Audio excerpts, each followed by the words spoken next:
everybody, and welcome to this week's weekly Intelligence Insights brief from At Risk International. I'm Ross Hill, Director of Intelligence, and joining me this week is one of our intelligence analysts, Roman Fisher. To start you off, at the beginning of December, 5 parcel bombs were sent to high-profile targets in Spain. The targets were the Prime Minister's residence, the US and Ukrainian embassies, a weapons manufacturer that was actually involved in the supply of weapons to Ukraine, and also an Air Force base. Nobody was actually killed in the incidents, but one person was injured.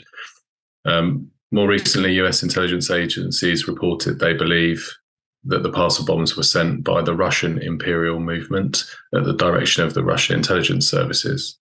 RIM is an extreme right white supremacist group that's actually been designated a terrorist group by the United States.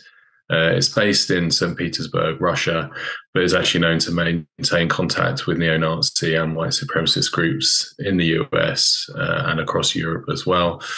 Also known that some Europeans have traveled to Russia to receive paramilitary training from the group, and then some unconfirmed reports that US nationals have done the same thing.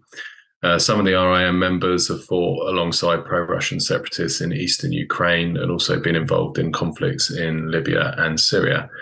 Given the targets of the parcel bomb attacks, they are very likely to be related to the war in Ukraine, and there's a credible risk of further similar incidents. Those would most likely involve firearms or IEDs, probably similar target sets, diplomatic missions, military installations, or weapons manufacturers that can be kind of directly associated with the war in Ukraine.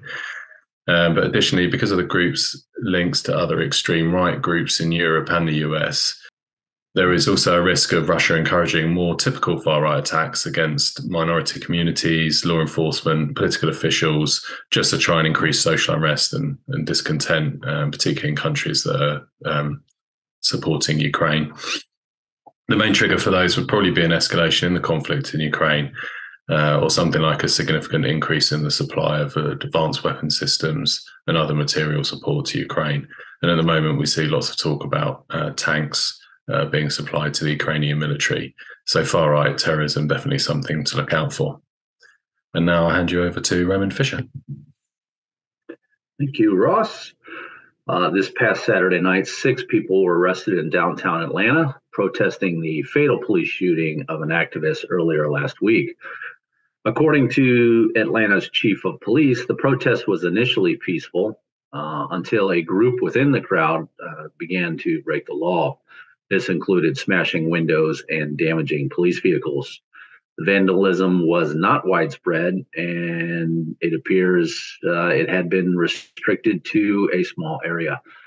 Protests were in response to the police shooting of 26-year-old activist Manuel Esteban Paez Terán. He was shot by police after he allegedly opened fire on officers and wounding a Georgia state trooper near a proposed Atlanta police training facility. Activists had been camped out for months in the forest trying to stop the construction of the facility. Police operation to remove the opposition also resulted in 7 being arrested and charged with domestic terrorism.